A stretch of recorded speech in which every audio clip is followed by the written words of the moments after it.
So guys, welcome to our chapter The Portrait of the Lady and today we are going to study this good chapter. ठीक है, बहुत ही बढ़िया chapter है and so let's start. तो इसके जो writer हैं, ठीक है, वो कौन है? Khushwant Singh and he is one of the prominent Indian writers and columnist.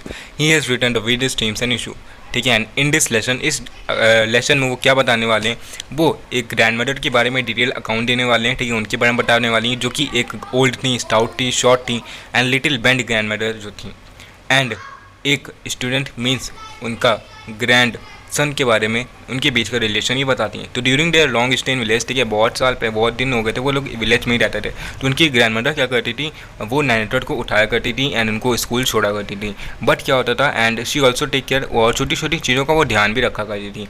और वो क्या करती थी, उनका रेगुलर जो चीज़ था, ठीक है, देखो बूढ़े लोगों का क्या होता है, वो लोग रेगुलर उनका एक ही शेड्यूल रहता है. सुबह उठती वो प्रेयर करती थी एंड स्क्रिप्चर्स को रीड करती थी. एंड जब वो home on the way back home, जब वो वापस आ रही होती हैं, ठीक है, स्कूल से, तो ये क्या करती थी कि जो स्ट्रीट डॉग्स होते थे उनको वो चपातीस दिया करती थी.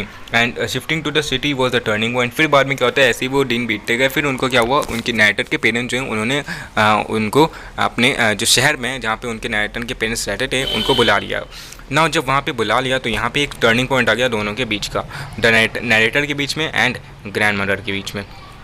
ठीक है, तो फिर क्या होता है कि it increase the distances in the relationship. ठीक है, उनके बीच की और ज़्यादा लंबा डिस्टेंस हो गया. ठीक है, एंड अब क्या होता, ऑथर जो थे वो सिटी के स्कूल में जाने लगे. अब वो मॉडर्न डे सब्जेक्ट्स पढ़ने लगे. ठीक है, एंड अब वो बस से जाने लगे तो उनकी ग्रैंड मदर भी नहीं जाती थी छोड़ने उन्हें. Now grand mother was not able to help the authors in studies also and also she felt disturbed as there was no teaching of God and scriptures. ठीक है, और बाकी वो डिस्टर्ब रहते बिकॉज वहाँ पे स्क्रिप्चर्स एंड गॉड की कोई टीचिंग नहीं थी, वहाँ पे वो सब नहीं पढ़ाया जाता था. And grand mother devoted her time. अब ग्रैंड मदर क्या करें, तो वो क्या करती थी, वो प्रे करती थी, वो स्पिनिंग करती थी एंड स्पैरोज को खाना खिलाया करती थी. And she did not get disturb when the author was living for abroad. ठीक है, एंड फिर वो डिस्टर्ब उतना नहीं हुई जब उनके जो ऑथर हैं, ठीक है, जो ऑथर हैं वो जब अब्रॉड जाने लगे स्टडी के लिए, तो उन्होंने क्या हुआ, to show him of maintaining her peace and calm. ठीक है, ताकि उसके पीस के लिए, उनके शांति के लिए उन्होंने क्या किया, seeing her old age, narrator ने क्या किया, उन्होंने उनकी तरफ देखा and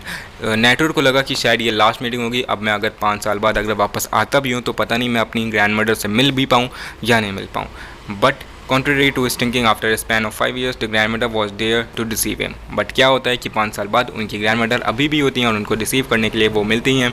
and then she celebrated her grandmother's homecoming in usual way. ठीक है, और फिर वो बहुत ज़्यादा एन्जॉय करती हैं by playing drum and by singing. ठीक है, and then she had a peaceful and और फिर वो एकदम शांत उनका ख़त्म हो जाता है. And every one including sparrows got aggrieved at the demise. फिर बाद में एक दिन वो क्या कर रही होती हैं, एक दिन वो एकदम से ख़त्म हो जाती हैं. वो उस समय भी जब ख़त्म होती है उस समय भी वो चैंटिंग कर रही होती थी.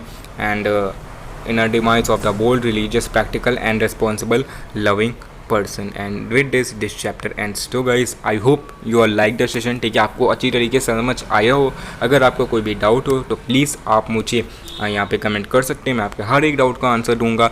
And let's see in the next video. ठीक है, till then good bye and bye.